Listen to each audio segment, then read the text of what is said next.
welcome to this week's episode of I've Been Playing, where today we're talking about the Bugsnax DLC, Isle of Bigsnax. Two things before I start. Number one, this DLC is completely free, assuming you already own the game. And two, the game has now come out on everything, so anything you own, you can play Bugsnax, and I believe this DLC is included with it. When it first came out, if I remember correctly, it was a PS4 and PS5 exclusive, but it is now on Steam, it's on Switch, it's on Xbox, and as far as I can tell, Xbox Game Pass. So don't feel left out, you can get it wherever you want it now. And I guess a third thing, briefly before I get started, obviously there are going to be some spoilers in this. It's not a huge DLC, but there are some new Bugsnax. There is kind of a plot line specific to this area. So if you don't want any of that spoiled, click away now. I'm going to try not to get into any specifics or anything, but obviously there's going to be gameplay. If you're still here, hello! Take a look at my original video on Bugsnax, which you can check out by clicking on screen now, and it will also be in the description. With all that out of the way, let's get started. This particular DLC, as I said, is free,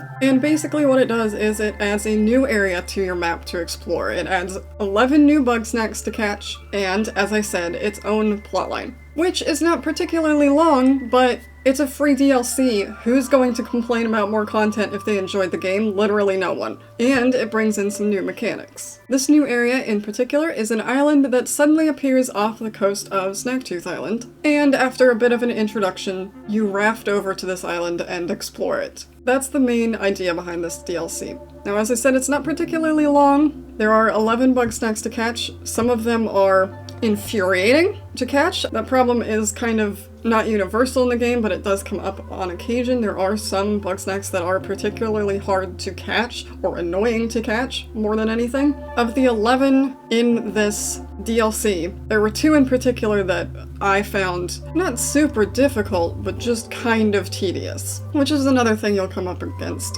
for certain Bugsnax in Bugsnax. The other one I had a major problem with, and this is potential spoiler category, I don't know, but there is like a final boss of this area. I guess every area or every section of the game itself has a big boss at the end, or certain quest lines do, but there's one at the end of this particular DLC quest line as well, and I assumed I was supposed to do something because it had me do something right before the boss battle happened, and I was like, obviously this is how I need to fight this boss battle. There's no other way to do it, even though, given the context of the fight I was having, that was stupid of me to assume. But the thing I needed kept clipping outside the environment, and I had to restart several times before I realized, you're doing this wrong, stupid. The game is telling you you're doing it wrong. So I would say, if you do go to play this yourself, do not assume that just because you do that thing right before the final boss fight, that doesn't mean you do that same exact thing for the boss fight. Now, obviously, this is a quite short review of this DLC. It was fairly short, the main questline bit anyway.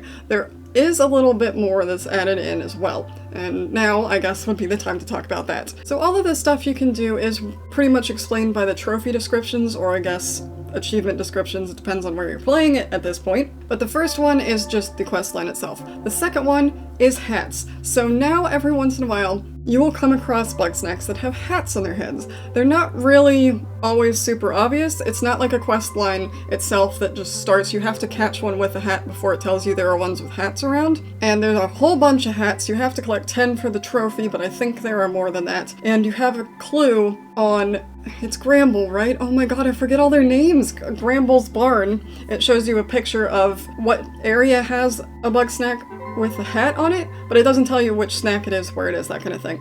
And some of the hats can be quite hard to see because they can be quite small, especially if they're on tiny Bugsnax, which makes sense, but does make hunting for them a little bit difficult. The hint changes once every day, I believe, so if you're having a particularly difficult time finding one of them, you can go and sleep, and a new one will spawn in a different area. But these hats are not for you. Obviously, this is first person, and what would be the point of wearing a hat? These hats are for the Bugsnax you donate to the barn. So you can have them wearing pirate hats, and chef's hats, and jester's hats, and Chandler's hat, and just hats. Lots of hats. Lots of hats for your Bugsnax, and it's adorable. The other main thing that is added in this DLC is you have a house now. So there's house building, there's house customization, there are missions. You get a mailbox and you get requests from the various Grumpuses to do certain things, which is kind of an interesting thing. I'm kind of glad they put that in there, because a lot of the time, you know, when you're using Bugsnax on Grumpuses, it's just kind of like, oh, I have this one, I need space,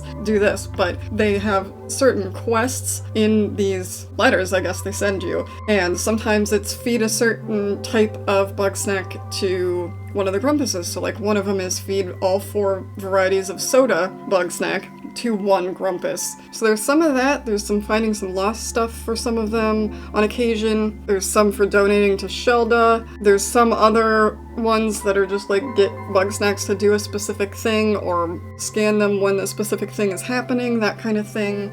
There's a lot of story related ones, so I unlocked a whole bunch of stuff for my house immediately because I have finished the game and did quite a while ago. So there's a little bit of, not exactly base building, it's not that type of game, but you can customize your house, customize your stuff, and the way you get that stuff is by completing those requests. I don't remember if I said that or not, but every request you complete gives you at least 1 item, some of them 2, and there are a whole bunch of different slots in your house where you can put things. So a pretty high level of customization, and a lot of the stuff is super cute. Like most of this game, if you ignore the body horror, is cute. So I think it's a fun little addition. The main quest probably won't take you particularly long. The requests in the mailbox are probably going to take the longest out of anything, and I guess by extension building your house and getting the trophy/achievements that are related to fully customizing your house and every slot having something in it. But yeah, it's nice to jump into Bugsnax. I forgot how fun it was, how occasionally frustrating it can be,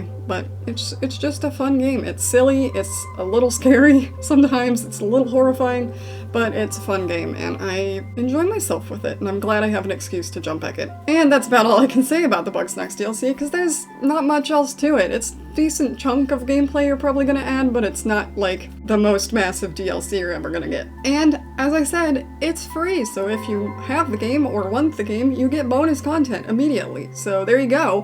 Have you played Bugsnax or this DLC yet? I know I was surprised, I didn't realize it was coming out. I knew it was coming out, but I didn't realize it was now or anytime soon. I had no idea.